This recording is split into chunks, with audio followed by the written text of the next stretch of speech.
Agora passamos então a palavra ao nosso organizador, coordenador e palestrante, o meu amigo, de quem, aliás, nutro profundas saudades, já que o Atlântico nunca foi tão grande como nos tempos atuais de pandemia. Talvez, professor Araújo, seja a primeira vez que eu sinto efetivamente que o Atlântico separa o Brasil de Portugal. Nunca separou, nem nos tempos dos descobrimentos. Muito obrigado, professor, com a palavra para a sua intervenção.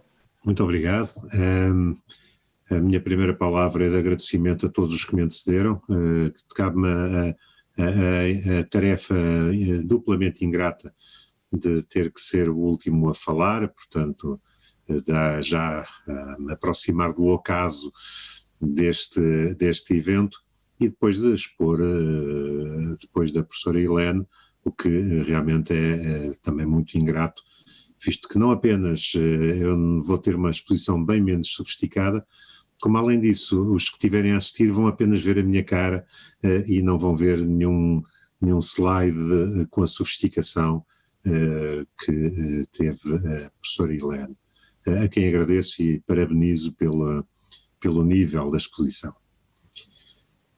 Eu propunha-me tratar de um tema que basicamente tem por título a antipropriedade nos baldios eletrónicos e que, no fundo, é apenas uma tentativa de fecharmos um curso de Direito Eletrónico, regressando um pouco ao terreno, diríamos, um pouco mais consolidado da dogmática jurídica mais tradicional, sem esquecer a intermediação de categorias económicas que têm vindo a modificar profundamente a própria dogmática jurídica no entendimento daquilo que é a propriedade. Aliás, a própria expressão antipropriedade não apareceu ainda, que eu saiba, na dogmática jurídica, o que só por si já poderia causar alguma perplexidade.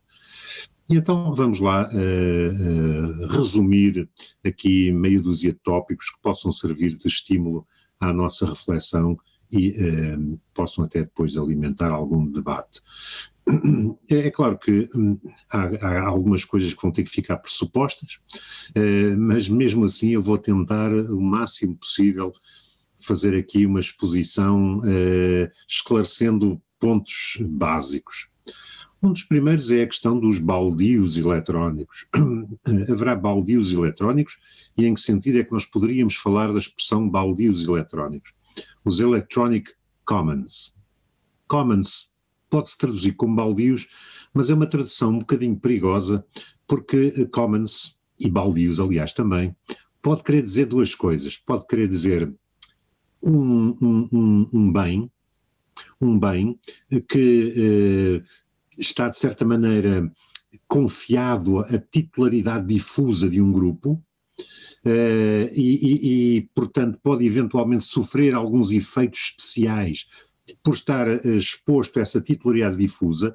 Até muitas vezes, tradicionalmente dizia-se que os baldios tinham uma certa tendência a serem abandonados. A ideia de baldio na língua portuguesa também tem um pouco isso, a ideia de um baldio é uma coisa que não está apropriada, portanto está meio abandonada, está meio desleixada, mas depois baldio também quer dizer uma forma de organização para lidar com esses bens. Tem esse duplo sentido e aliás na língua inglesa a mesma coisa. Commons pode tanto querer dizer o bem como a forma de organização, ou se quisermos agora uma maneira mais moderna, a forma de governança com a qual nós abordamos esse bem, dadas as suas características estruturais. Comecemos então pelo baldio como bem. O que é um baldio como bem? Um baldio como bem é aquilo que na teoria económica se designa por um recurso comum. É um bem que tem acesso livre, portanto é muito difícil impedir alguém de ter acesso a esse bem por razões estruturais, ou seja, dito ainda de uma forma mais subtil do ponto de vista económico, vedar o acesso é superior à utilidade que individualmente se pode retirar desse bem, portanto não vale a pena estar a policiar o acesso a esse bem e por isso mesmo, não sendo economicamente racional limitar o acesso a esse bem, pura e simplesmente ninguém tem o incentivo, pelo menos ninguém tem o incentivo privado de limitar esse acesso, ou por sua vez pode remeter depois para uma solução pública ou semipública ou, mais modestamente, para uma solução jurídica que eventualmente confira às pessoas, altere um pouco a sua matriz de ganhos e perdas e crie para as pessoas um certo incentivo ao policiamento, ao acesso a esse recurso, mas depois é um recurso comum. É um recurso comum, isto é, e os bens, estruturalmente, do ponto de vista económico, têm basicamente duas características que os definem. É o acesso e o uso. São bens de acesso livre, portanto é muito difícil limitar o seu acesso, mas depois o uso é problemático. É um uso problemático, neste sentido de que existe a chamada rivalidade de uso. Aqueles que estão a usar esses recursos podem estragar esses recursos.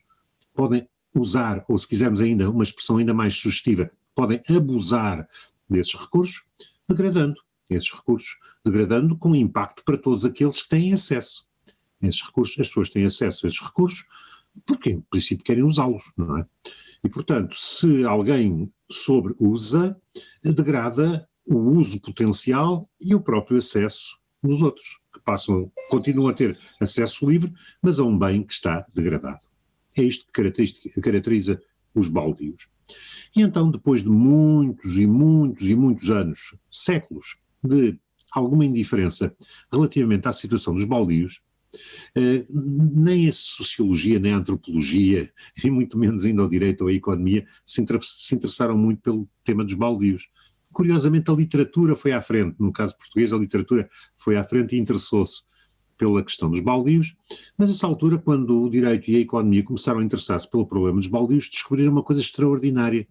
É que localmente as pessoas tinham uma tradição de gestão dos baldios. Baldios, portanto, no segundo sentido. Ou seja, havia já uma organização coletiva que, basicamente com parceiros, vizinhos, tinham algumas titularidades sobre esses baldios. E, curiosamente, a maior parte, não todos, mas a maior parte das soluções que se encontram pelo planeta todo em relação aos baldios, isto é muito mérito do estudo de uma Nobel da Economia, a Elinor Ostrom, a maior parte das soluções, diríamos assim, de governança dos baldios, portanto baldios no segundo sentido, têm um dado surpreendente. Conferem poderes de exclusão mais do que poderes de uso. Ou seja, os compartes de um baldio, os vizinhos do baldio, podem afastar terceiros com mais facilidade do que podem apropriar-se individualmente do recurso para uso. Ou seja, o uso tem que ser consentido por todos e, portanto, todos têm um poder de exclusão e entendia-se que, basicamente, todos davam o seu consentimento tácito, portanto, todos os vizinhos, se não se manifestassem, aquilo era de acesso e uso por cada um, mas não se presumia a liberdade absoluta de uso, como se poderia presumir numa propriedade privada. Ora, isso evitou durante séculos um problema que se abriga na própria estrutura do baldio, que é a possibilidade do seu colapso por sobreuso, a chamada tragédia dos baldios, ou a tragédia dos comuns, que é se todos têm acesso e se todos podem usar irrestritamente, se o baldio, se o recurso comum tiver algum interesse económico, ninguém que tem livre acesso tem incentivo a moderar-se no uso ou no sobreuso desse recurso. E nós podemos dar imensos exemplos disso, talvez o exemplo mais espetacular, mas literalmente o mais visível, o mais fácil de explicar, está ligado aos portugueses e tem a ver com o bacalhau no Canadá. O chamado bacalhau da Terra Nova, dos bancos de pesca da Terra Nova.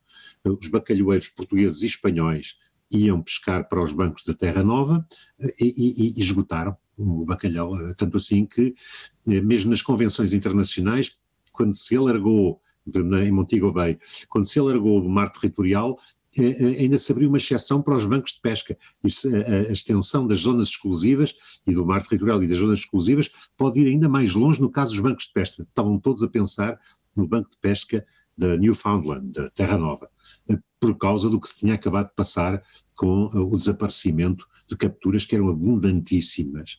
E o que é que se passava? Cada pescador que lá ia dizia assim, isto realmente de ano para ano estou a ver aqui cada vez menos bacalhau, mas não vou ser eu que me vou abster. de pescar, porque se eu me abstiver de pescar, os outros pescam mais. Portanto, eu não sou o trouxa que vou sacrificar-me em prol do bem comum, e portanto tínhamos aqui o chamado colapso da descoordenação. Bom, a tragédia dos baldios, a própria Elinor Ostrom demonstrou que a tragédia dos baldios não se verificava, porque na maior parte dos casos esses baldios eram acompanhados de estruturas de governança, e portanto de estruturas de baldio no segundo sentido. No caso dos bancos de pesca, essa estrutura não existia, claro.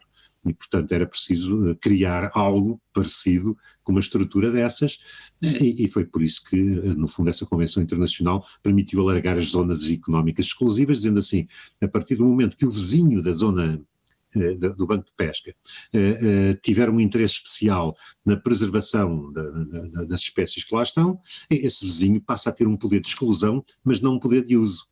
E quem ler as convenções internacionais do direito do mar, se não perceber isto, vai estranhar, porque realmente lá concede-se direito de exclusão, mas não direito de uso. E, portanto, às vezes as pessoas pensam assim, zona económica exclusiva. Portugal tem uma zona económica exclusiva colossal, que abrange metade do Atlântico Norte. Então, aquilo é nosso. Não, não é nosso.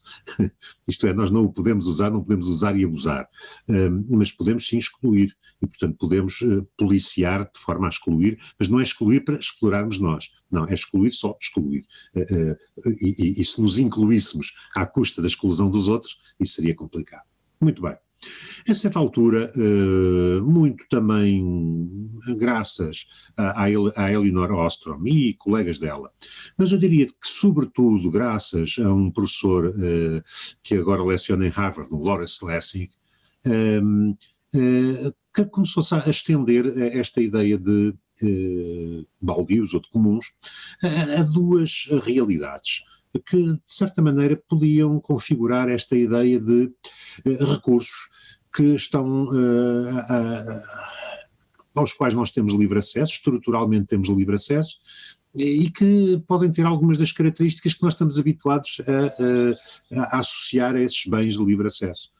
Um foi o conhecimento, portanto, os commons do conhecimento, portanto, os comuns do conhecimento. A Elinor Ostrom destacou-se aí mais na questão dos comuns do conhecimento. De facto, a partilha de conhecimento gera problemas de acesso e problemas de uso, e de uso legítimo ou ilegítimo, e de incentivos que possam degradar-se por excesso de uso ou por acesso ilegítimo, sem dúvida nenhuma, mas depois foi sobretudo o Lawrence Lessig que, pegando nas questões de copyright, de direito de autor, de propriedade intelectual, propriedade industrial, etc., estendeu isso também para os domínios da eletrónica. E cá estamos então nos baldios eletrónicos. Então o que é que são os baldios eletrónicos? Os baldios eletrónicos são o resultado de nós termos um acesso crescente a recursos eletrónicos e à formação de redes através desses recursos eletrónicos. Portanto, é basicamente isso. À medida que nos últimos 30 anos, digamos assim, nós fomos criando mecanismos de crescente acesso a redes partilhadas, e a essa altura passámos uma massa crítica e, portanto, as redes partilhadas passaram a ser o ponto essencial de referência. Nesse momento criámos, de facto, aí um espaço no qual eventualmente poderiam manifestar-se as características tradicionais dos baldios. E chama-se baldios eletrónicos essencialmente a internet, não é? A internet é que é o grande baldio eletrónico. Não escusamos de estar aqui com grandes preocupações de subdividir e de encontrar áreas aqui ou ali, porque mesmo que tentássemos dividir a internet por áreas e por intensidades por aí fora, os problemas são basicamente os mesmos. Mesmo que encontrássemos subcosmos no grande cosmos da internet, encontraríamos à escala os mesmos problemas que a internet suscita e convoca e nos desafia a refletir. Mas se nós pensarmos um pouco melhor, começamos a perceber que a internet veio criar uma realidade um pouco diferente. Eu, no título da minha exposição, coloquei a expressão baldios eletrónicos porque quis, de alguma maneira, manter-me fiel à literatura. a literatura dominante é assim que refere, os Electronic Commons. E todos os problemas que se têm suscitado em torno da propriedade nesse common referem ainda aos commons. De alguma maneira, os commons ou os baldios tornaram-se uma linguagem de moda. A Elinor Ostrom também chamou a atenção para isso e até fez um levantamento. Disse que até aos anos 70 a expressão não aparecia e depois passou a aparecer, sobretudo por causa do artigo da tragédia dos comuns, do Garrett Hardin, começou a aparecer cada vez mais e essa altura tornou-se trivial. Não tão trivial como governança. Governança então foi uma expressão absolutamente arrasadora, passou a recobrir tudo e mais alguma coisa, mesmo que tenha perdido o seu étimo, ou enfim, as suas referências genéticas ou de nascença, mas não há dúvida nenhuma que os comuns, os baldios, começaram a aparecer por todo lado. Mas dizia eu, a literatura fala de baldios eletrónicos, mas eu estou convencido que a internet não é um baldio, não é um recurso comum. E vou só explicar porquê. Recordam-se que eu disse que os bens, do ponto de vista económico, podem ser caracterizados por dois fatores, acesso e uso. Ora, como é que nós definimos o recurso comum? Aquilo que nós depois dissemos que era a base do baldio.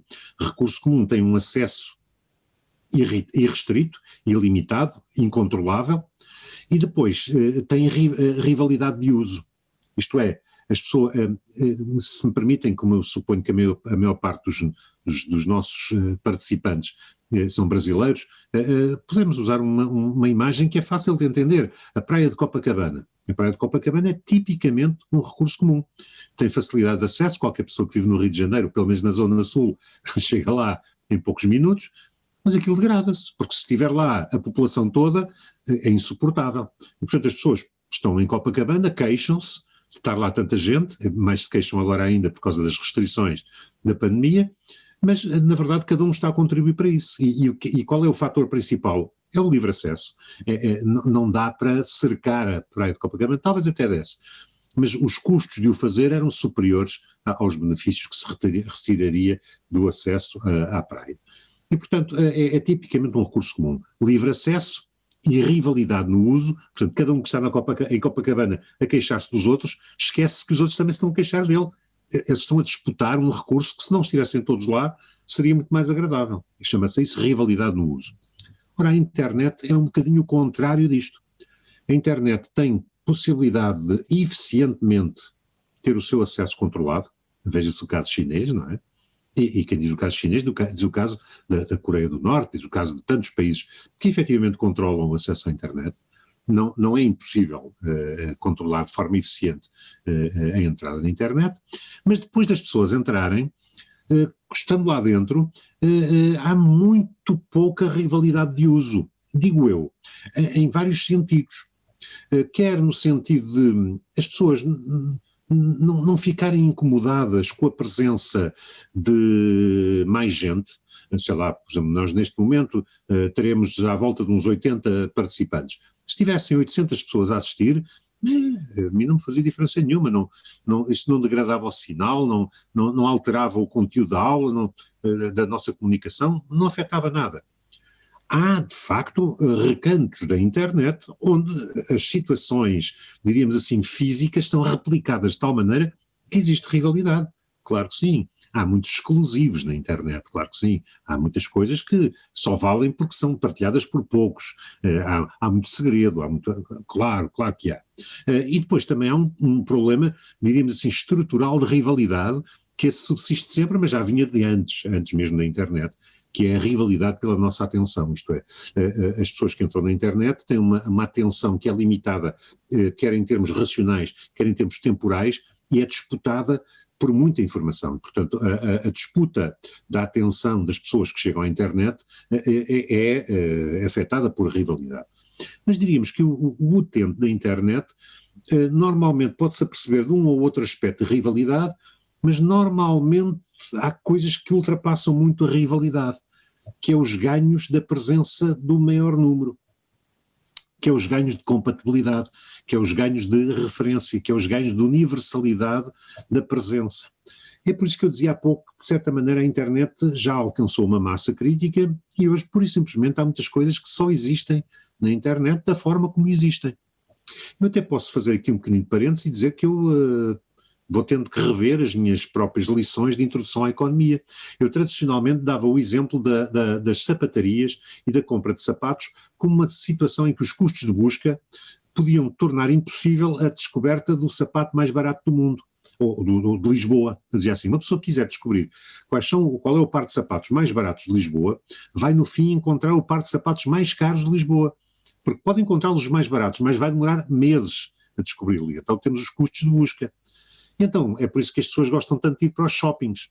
Nos shoppings tem lá 2 ou 3 sapatarias, as pessoas veem 2 ou 3 amostras e acham que já viram tudo. Porquê? Porque assim poupam em custos de busca.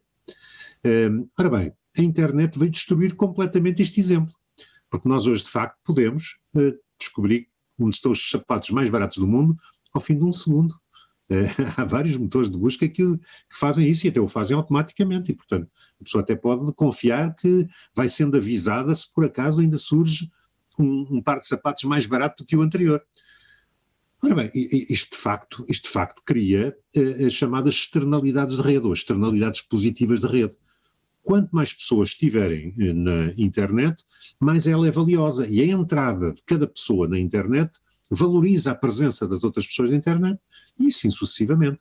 São os ganhos de compatibilidade e as dependências de caminho relativamente à presença na internet. Portanto, à medida que a internet se vai tornando universal, ela vai se aproximando de um velho ideal livre-cambista de Adam Smith, que dizia, bom, o problema de nós não termos especialização e divisão de trabalho tão perfeitas como desejaríamos é o facto de termos fronteiras nacionais. Se nós pudéssemos abolir as fronteiras nacionais, a essa altura faríamos a melhor divisão de trabalho possível. Porquê? Porque o melhor artífice do mundo estaria em troca connosco. Então escusávamos de nos especializar naquelas atividades nas quais existem artífices melhor do que nós. E nós hoje já fazemos isso. Eu pessoalmente tenho relações comerciais diretas como consumidor com a China. Portanto, há coisas que eram produzidas na Europa e que eu agora compro diretamente, também só o faço há pouco tempo, mas compro diretamente na China. São exatamente os mesmos produtos e com vantagem económica. Quer dizer, portanto, que nós temos 2 características que afastam, que põem a internet um bocadinho nos antípodas de um baldio, que é a possibilidade de limitação eficiente de acesso e não rivalidade de uso. Chama-se a isto os bens de clube, ou os bens de pedágio ou de portagem, que é bens que têm uma barreira de acesso que funciona e depois, passada essa barreira de acesso, as pessoas no interior têm a ilusão de que estão perante um bem público puro, ou seja, um bem em que não existe rivalidade.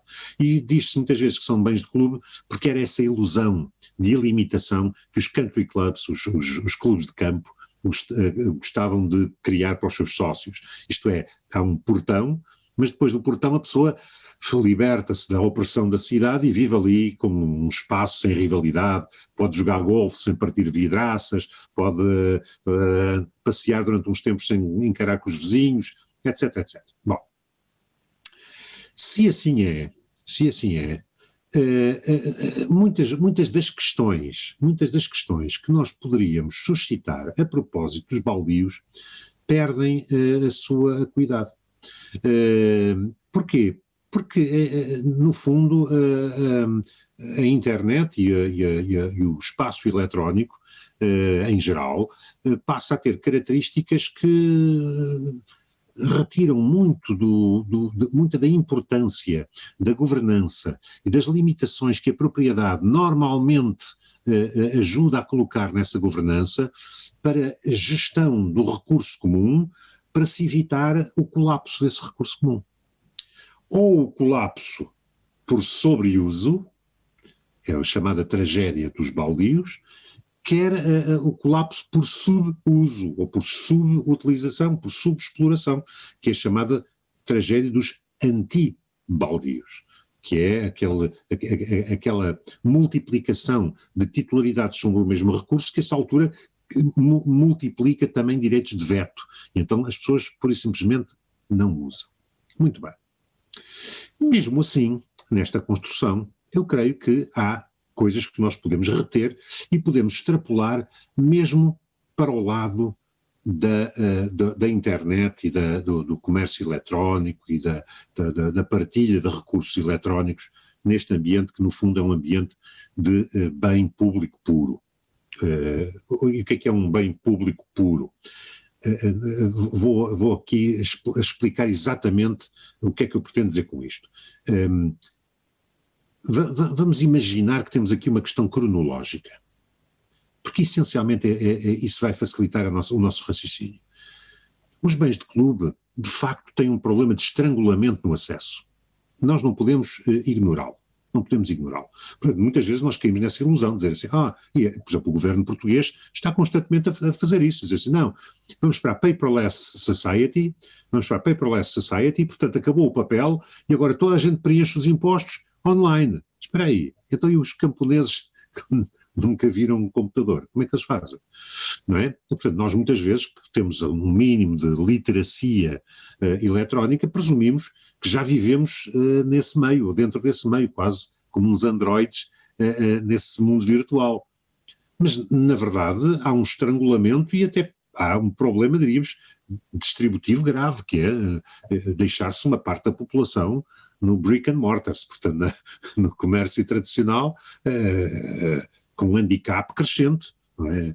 Diríamos quase uma clivagem por casta no interior da nossa própria sociedade. E esse problema não é de maneira nenhuma um problema menor.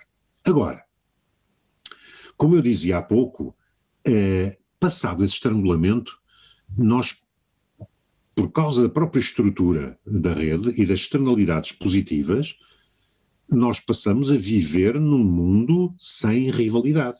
Ou melhor, passamos a ter um mundo com uma anti-rivalidade, que é quantos mais melhor. Imaginem o que seria Copacabana se dissesse assim, as praias são, e até pode haver quem ache assim, as praias são tanto mais agradáveis quanto mais gente lá estiver. Posso admitir que, em alguns casos, existam clubes noturnos que são assim, as pessoas fogem dos clubes que estão vazios e vão para os clubes que estão muito cheios, não é? Porque querem ser vistos e querem estar ali naquela confusão, pelo menos antes da pandemia. A mesma coisa nos restaurantes, não é? As pessoas fogem dos restaurantes vazios, mas também por outras razões, que pode ser um mau sinal, e vão para os restaurantes cheios, ficam na fila, ao frio, à chuva, mas porque querem estar no meio daquela multidão, ou queriam estar no meio daquela multidão. Mas é que também aí pode haver já externalidades de rede, etc. Mas não há dúvida nenhuma de que aqui temos, além das externalidades de rede que já existiam antes da internet, temos ainda um outro problema, é a maior parte dos serviços que são prestados eletronicamente têm custos de reprodução que tendem para o zero, tendem marginalmente para o zero. O que significa, portanto, que são bens que podem ser partilhados sem perda de qualidade, podem ser replicados sem perda de qualidade. Ora, isso, portanto, permite a expansão até ao infinito dos recursos que estão na internet.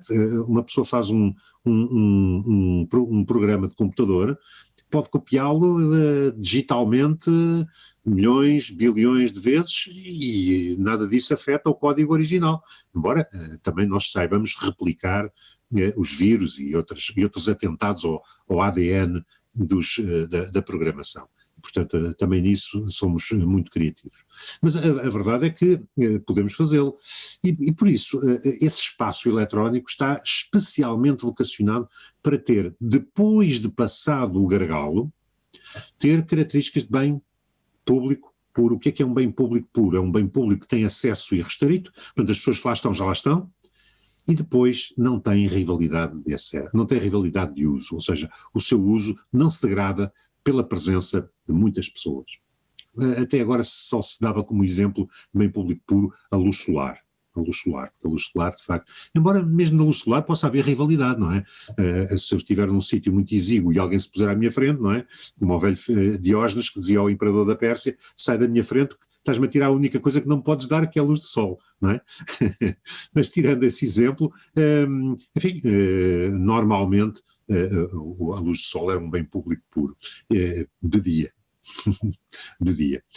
E aqui nos recursos eletrónicos é a mesma coisa. Muito bem. E então o que é que nós temos nesses recursos eletrónicos? Bom, há quem fale de uma cornucópia dos baldios, ou de uma comédia dos baldios. O que é que isso quer dizer? O que é que querem dizer essas duas expressões, cornucópia ou comédia dos baldios? É que, no fundo, quer-se dizer que, em alguns contextos, passa-se o contrário da tragédia. Isto é, o uso e a intensificação do uso aumenta o proveito de todos os que estão presentes, estas externalidades positivas da rede. E então teríamos aqui a solução exatamente contrária da tragédia dos baldios, que é o uso beneficiar o próprio recurso. Ora, se temos uma comédia dos baldios, então os meios que devem prevenir a tragédia devem ser removidos, e bem pelo contrário, deve haver formas de promoção desse uso, já que esse uso é socialmente útil. Ele é necessário? Bom, vamos dizer que na maior parte dos casos, o acesso à internet hoje não tem que ser estimulado, visto que a maior parte das pessoas já têm o conhecimento mínimo, a referência mínima para perceber que há crescentemente serviços que são predominantemente prestados na internet ou com vantagem são prestados na internet e que, portanto, não têm que ser especialmente promovidos. Já existe, diríamos, uma publicidade estrutural a esse respeito. No entanto, surgem mesmo assim alguns problemas, e são problemas que têm a ver com propriedade ou com apropriação. Porque, vamos lá, o que é partilhado na internet? A maior parte das coisas que são partilhadas na internet são recursos que já existiam fora dos meios eletrónicos e que os meios eletrónicos apenas replicam e difundem, permitindo ao mesmo tempo uma difusão que não era a difusão que estava concebida inicialmente e para a qual existiam algumas salvaguardas jurídicas. Estou a pensar, por exemplo, em termos de cópia, não é? Enquanto era só o Xerox, havia talvez mais possibilidade, e mesmo assim uma possibilidade limitada, de controlar as cópias, mas se passamos à eletrónica, a pirataria naturalmente vai aumentar e, portanto, até eventualmente há um limite no qual nós começamos a pôr verdadeiramente a questão de saber se genuinamente poderemos ainda estar a falar de pirataria. Bom, é aqui que aparece um movimento favorável à diminuição dos requisitos habituais da propriedade intelectual e um abrandamento desses requisitos ou uma transformação desses requisitos em requisitos novos. Estou a falar do movimento dos Creative Commons, do Open Access, etc. Uma série de movimentos que têm todos em comum, enfim, têm muitas bandeiras. Talvez a bandeira mais conhecida seja a dos Creative Commons, de facto, ou do copyleft, que é uma expressão muito curiosa porque é o contrário do copyright, não é? O copyleft é basicamente a mensagem libertária, quer dizer assim, muito bem, este produto pode ser copiado, pode ser utilizado, etc, etc, mas o copyleft, curiosamente, não é tão libertário como parece, porque basicamente faz a mesma coisa que faz o Creative Commons, que o autor reserva-se alguns direitos e um deles é o de exigir que não haja a jusante exploração comercial. Portanto, é um bloqueio da exploração comercial a jusante, ou seja, todos aqueles que beneficiam não devem impedir ninguém de beneficiar exatamente como o primeiro beneficiou. Isto é muito curioso porque isto é uma das formas mais importantes ou mais espontâneas que alguns programadores formularam logo no início da partilha online.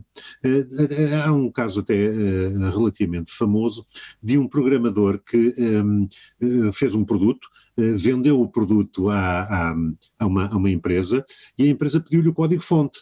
E ele forneceu o código-fonte dizendo isto é um código de livre acesso, isto é livre acesso, eu já o difundi na internet, etc, etc, etc. E depois, mais tarde, quando ele quis usar o produto, a empresa ia-lhe cobrar. Ou seja, ia impedir que ele usasse o próprio produto que ele tinha produzido. Dizendo, não, agora sou eu a proprietária, mas aquilo que você forneceu, incluindo o código-fonte, que era de livre acesso, agora é bloqueado por nós, mas é que você já não tem legitimidade para usar o seu próprio código-fonte, que está associado ao produto que nos vendeu. E isso levou-o imediatamente a ser um dos pioneiros no Open Access, dizendo assim, não, eu quero é tornar o acesso de tal maneira livre que nunca mais ninguém tenha incentivo para tentar o hoarding, portanto um assambarcamento de recursos, adquirindo os gratuitos e bloqueando o acesso subsequente. A mesma coisa aconteceu nas patentes, aliás. O esquema das patentes tem estado numa situação muito periclitante depois do advento destas redes eletrónicas, porque as patentes é, no fundo, a criação de um monopólio a favor de um inventor, de um monopólio temporário. Só que as patentes têm um problema, é o bloqueio de um efeito de cascata, que é muitas vezes o efeito da investigação científica. Muita investigação científica depende de quebrar-se patentes anteriores, ou melhor, depende, não digo quebrar, mas pelo menos de se obter a autorização daquele que tem uma patente anteriormente. Ora, se aquele que tem a patente anteriormente não dá essa autorização, ele bloqueia toda a investigação ajusante. Ainda se podia dizer assim, pode ser que ele prove que ele está em melhor posição do que aqueles que estão a tentar usar a patente, mas essa prova normalmente é impossível. Portanto, o que é que acontece? Muitas vezes acontece a mesma coisa com os romancistas. Uma pessoa tem uma descoberta genial e nunca mais tem nenhuma. Também há muitos romancistas que escrevem um livro genial e depois o resto é uma lenta agonia, não é? E as pessoas ficam fãs daquele escritor e depois vão de desilusão em desilusão até à morte do escritor. Nessa altura ele passa a ser um gênio. Mas com os inventores a mesma coisa. Às vezes tem uma ideia brilhante e depois não tem mais nenhuma. E se a patente lhes permite bloquear as patentes a jusante, isso é muito grave. E então há quem, os próprios inventores muitas vezes tentam, em vez de se protegerem com as patentes, protegem-se com a divulgação pública dos seus resultados. Isto é, bloqueiam qualquer possibilidade de haver patentes porque eles sabem que mais tarde podem regressar àquela linha de investigação e precisar de retomá-la sem bloqueios de patentes. De maneira que, fazendo-se entre todos eles uma espécie de um pacto de que ninguém mais patenteia e todos os recursos vão sendo divulgados, sei lá, o genoma humano, a divulgação do genoma humano, quando foi investigado, foi sendo feita online, em tempo real, e os resultados eram constantemente divulgados. Para quê? Para evitar que alguém dissesse assim, eu descobri isto e agora vou patentear e nunca mais ninguém pode tirar benefício da investigação com o genoma humano. Bom, é isto que levou aos baldios eletrónicos. Baldios agora num outro sentido, ou melhor, só exclusivamente no sentido número 2. O bem ou o recurso não é verdadeiramente um baldio. Há um pooling de informação, há um pooling de conhecimento, mas que não cai em cima de um baldio, em sentido número 1. Cai em cima de um recurso, de um bem público puro, genuíno, mas que permite alguma gestão. Permite alguma gestão porquê? Porque essas invenções que transitam nesse meio, no qual não há rivalidade e não há possibilidade de cerceamento de acesso, em todo caso, geram incentivos económicos e outros aos seus inventores.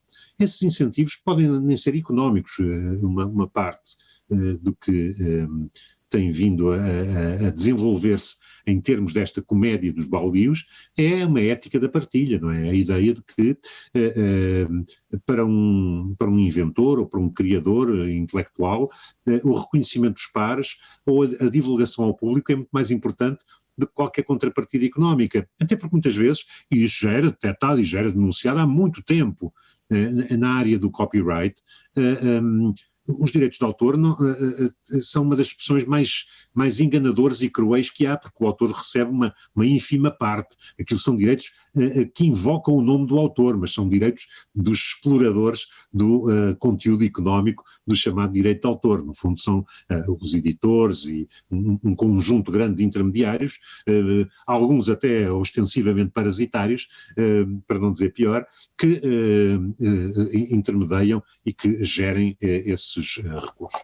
Já encaminhando-me para final, eu diria, portanto, que nós temos aqui um problema que suscitaria a questão de saber como é que vamos estruturar de futuro esta ética de partilha.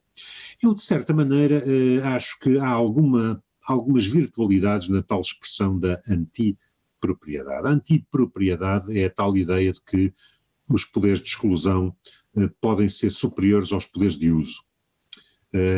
E com isso se tem gerido fenómenos de baldios tradicionais e até com isso se tem, por exemplo, gerido novos baldios, por exemplo, os baldios urbanos. Hoje há baldios urbanos que não são chamados assim necessariamente, mas que têm problemas similares, como por exemplo, sei lá, a gestão de um parque no interior de uma cidade. Há muitas formas de o gerir. Pode ser pela prefeitura, pela Câmara Municipal, embora a prefeitura muitas vezes tenha tantos parques, não liga muito àquele, e a prefeitura também pode ser capturada politicamente, etc. Enquanto que os vizinhos estão ali. As janelas deles dão para o parque. O valor dos seus apartamentos depende do valor do parque, porque eles vendem os seus apartamento com vista para o parque, o apartamento junto do parque. Ou seja, todas as degradações do parque eles sentem com especial cuidado. E então, por que não cometer aos vizinhos do parque, aos compartes próximos do parque, poderes especiais de exclusão, um direito de veto, uma espécie de anti-baldio a contrapor ao baldio espontâneo que existiria ali e que realmente tem rivalidade e que se poderia degradar. E então aí é que se fala da antipropriedade. A antipropriedade seria, no fundo, uma tónica de veto, e chama-se antipropriedade porquê? Porque manifestamente não dá direito de uso. Isto é, um vizinho não pode chegar lá e dizer assim, eu sou um das 100 pessoas que têm apartamentos com vista para o parque, logo eu vou instalar aqui no parque uma lanchonete para vender cachorro quente. Não, ele não tem direito de fazer isso. Nenhum dos vizinhos tem direito a fazer isso, mas todos têm o direito de impedir que isso se faça. Portanto, se alguém aparecer lá com uma lanchonete, eles não precisam de chamar o prefeito ou a prefeitura. Não, eles imediatamente dizem, o senhor só se instala aqui quando os 100 tiverem dado o seu acordo. Basta que um se oponha e isto preserva o recurso. Ora bem, a antipropriedade pode servir um pouco para isso. É um excesso de poderes de exclusão sobre poderes de uso. E porquê é que eu digo que isto pode ser importante? Porque podemos admitir perfeitamente que a liberdade de utilização e de acesso na formação destes baldios intelectuais possa, uma vez por outra, descambar na tal trivialização daquilo que deve caracterizar os produtos culturais. Isto é, o excesso de sinal, o excesso de ruído pode gerar uma entropia que é desfavorável aos próprios criadores culturais. E então seria bom, em algumas comunidades, que houvesse uma forma qualquer de governança desses recursos que circulam livremente na internet, não dando prerrogativas de proprietário que permitissem a formação de monopólios ou oligopólios dentro da rede, mas pelo menos evitando que esses monopólios ou oligopólios sejam formados por alguém. Ou seja, distribuindo alguns poderes de veto que permitissem alguns bloqueios. Veja-se, por exemplo, como isto pode ser importante para evitar que alguns poderes de monopólio que se estão hoje a formar com as grandes empresas tecnológicas no seio do espaço livre. Não sei, por exemplo, se em alguns casos nós vamos a tempo. Eu remataria com isto, porque nós prezamos esta comédia dos baldios neste espaço público que se formou, mas acabamos agora mesmo de assistir a uma gravíssima violação de regras básicas de um espaço público, que é a limitação da liberdade de expressão. A retirada ao Presidente Trump, independentemente do juízo de valor que a gente faça sobre ele, da sua possibilidade de acesso, até como cidadão, até como pessoa comum, aos principais meios de comunicação, ou aos meios de comunicação dominantes na internet, significa claramente que estes baldios eletrónicos estão hoje a ficar um pouco perturbados, não diria por excesso de liberdade ou por falta de governança do espaço público, mas certamente por ausência de alguns meios de veto que distribuídos poderiam eventualmente criar um maior equilíbrio no seu interior. E era basicamente isto que eu tinha para dizer, professor Simão. Bem, professor Araújo, muito obrigado sempre pelas suas ponderações que são, para mim, aulas de erudição. Aliás, o professor comentava no início da sua intervenção sobre o termo baldio. no Brasil é corrente. Um terreno baldio é um terreno abandonado. O adjetivo baldio é exatamente a ideia de abandono. Ou seja, não é bem que não é de ninguém, mas é aquilo que ninguém está usando. Então, até o termo popular coincide com a noção que o professor passou. Bem, meus amigos.